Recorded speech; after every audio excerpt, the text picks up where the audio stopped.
My name is Marcia Mueller. This is my husband, Carl. Our daughter, Kayla, was taken as a hostage and murdered by ISIS.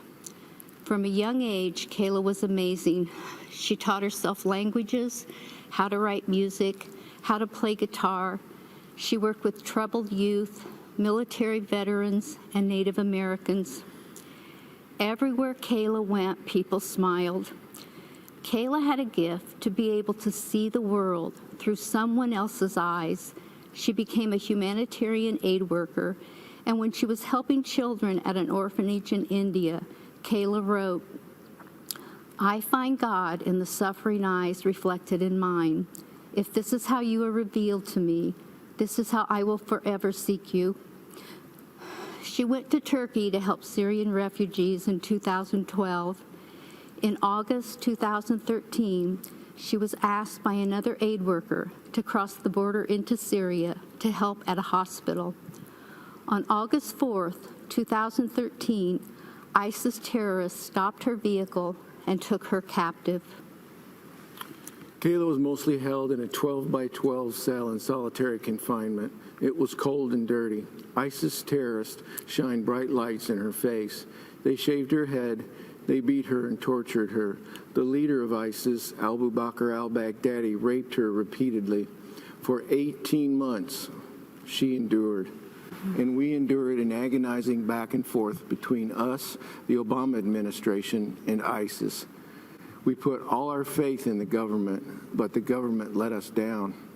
President Obama refused to meet with us until ISIS had already beheaded other Americans. To this day, we've never heard from Joe Biden.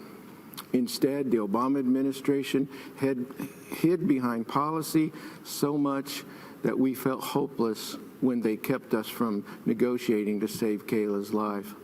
The administration showed more concern for the terrorists in Guantanamo than the American hostages in Syria. The military prepared a rescue mission, but the White House delayed it. By the time it went forward, Kayla had been moved to another location.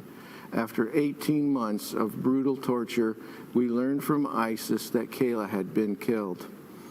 The Obama administration kept telling us they were doing everything they could, but their version of everything wasn't enough. What a difference a president makes. Under President Trump, U.S. Army Special Operators conducted a raid on al-Baghdadi's compound. After we learned that al-Baghdadi was killed, we learned something else. The operators named themselves Task Force 814 after August 14th, Kayla's birthday.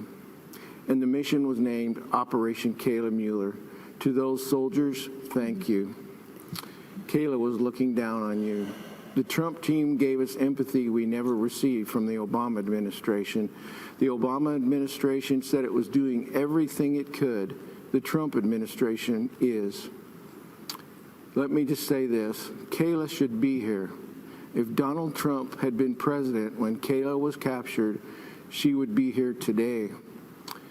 When Kayla was a hostage, I'd go outside at night and look at the moon. I'd look at the moon and I'd promise her I'd do everything I could to get her home.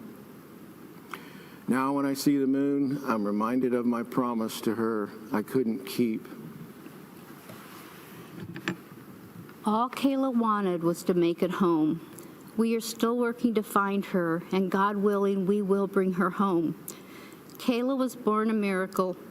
We were told we would never have a second child, but God gave us Kayla, and she gave herself to the world.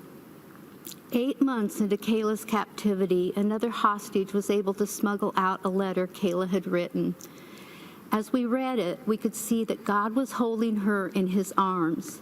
In her words, she felt tenderly cradled in free fall. She also wrote, "I have been shown in darkness light and have learned that even in prison one can be free. I am grateful. I have had many hours to think how only in your absence have I finally, at 25 years old, come to realize your place in my life. None of us could have known it would be this long, but no, I am also fighting for my side in the ways I am able, and I have a lot of fight left inside of me. I am not breaking down, and I will not give in, no matter how long it takes. Kayla taught me so many things as her mom. She's still teaching us. Carl and I support Donald Trump because of his commitment to make and keep America great, not with the power of the government, but with the passion of people like Kayla, Americans who, even in the darkest days, always have more fight left inside of them.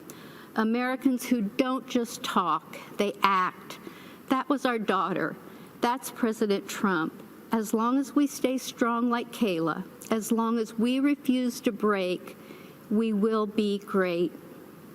Thank you.